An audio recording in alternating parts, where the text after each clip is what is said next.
Thank you, Chair. I'm going to share with you some research that I did, and which is based on the South African case. As you pointed out, the construction of occupational professionalism.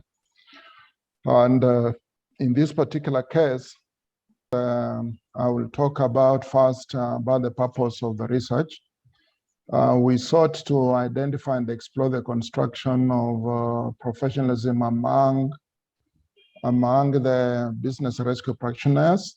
And the reason for this is that there are multiple practitioners who come from different professional bodies.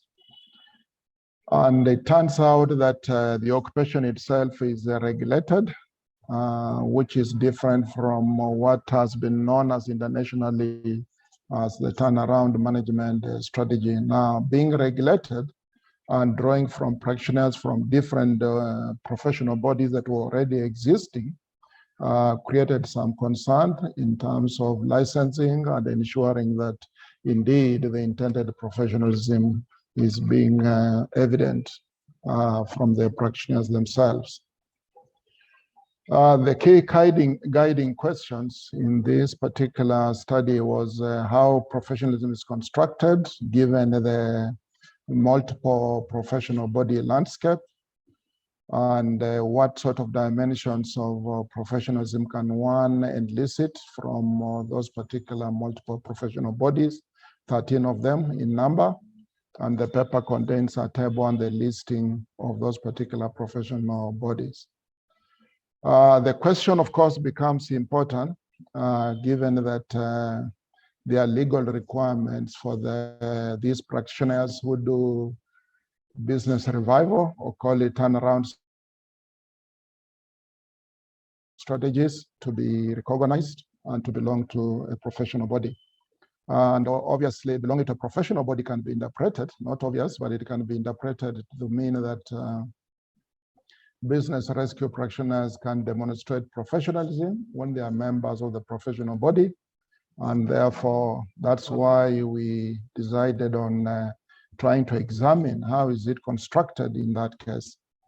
A point worth noting, given the regulation that is in place, and given what we know from the Commonwealth, especially under the Companies Act, in relation to prospectors inviting the general public to subscribe for company securities, statements which are given by experts and to be included in a prospectus usually should be backed by the professionalism that is needed. So you've in those particular legislations in the Commonwealth, you'll find that an expert is defined as somebody whose statements have has a back authoritative backing of their profession, and which by implication would mean that all professionals can be experts, but not all experts are professional. It's debatable, but that's what comes out from those legal prescripts. Now, what you have there is a list of the various professional bodies, and you'll notice that all of them are one of the leading supplier of this of the supplier of the business rescue practitioners, or those who have been licensed, are drawn from a professional body known as SARIPA, and then from the legal profession and the accountant, the South African Chartered Accountant. Those particular bodies contribute not approximately 82% of those who are licensed as of September 2020.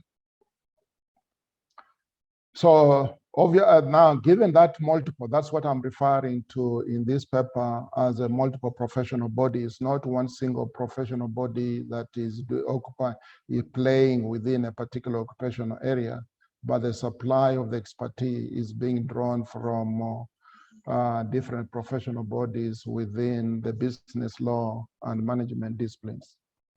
The nature of the design for this study, we used a qualitative study, meaning that we had to do interviews with the representatives of the 4 major professional bodies of whose members have been licensed as business rescue.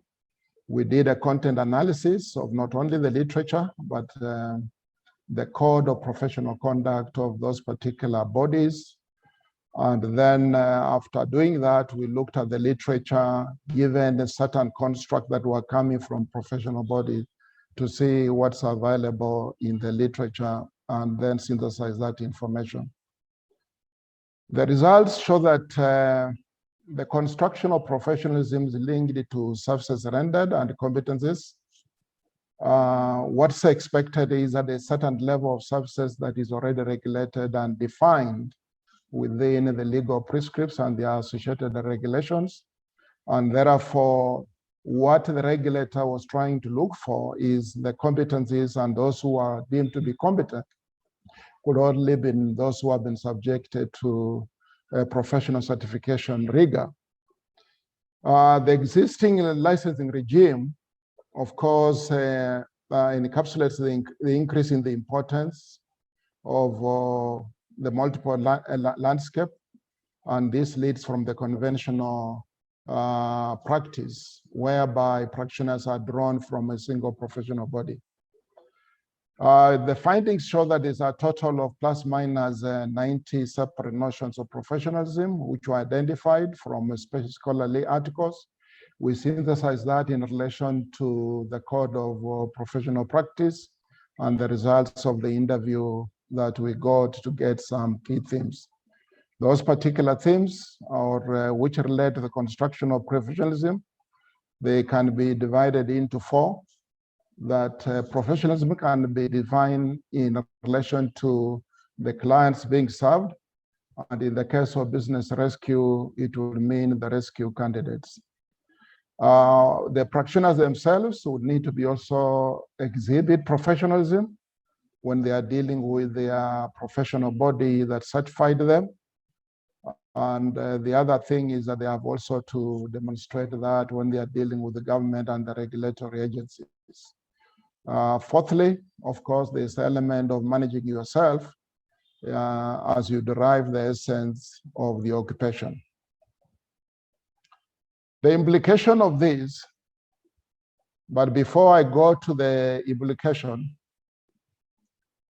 those results that I've alluded to emerged from, there were results we divided. Obviously, the paper shows results which were emanated from the interviews from the representatives of the four professional bodies, and then synthesizing that with the code of professional conduct and other literature. We then came to those particular four dimensions that I've alluded to.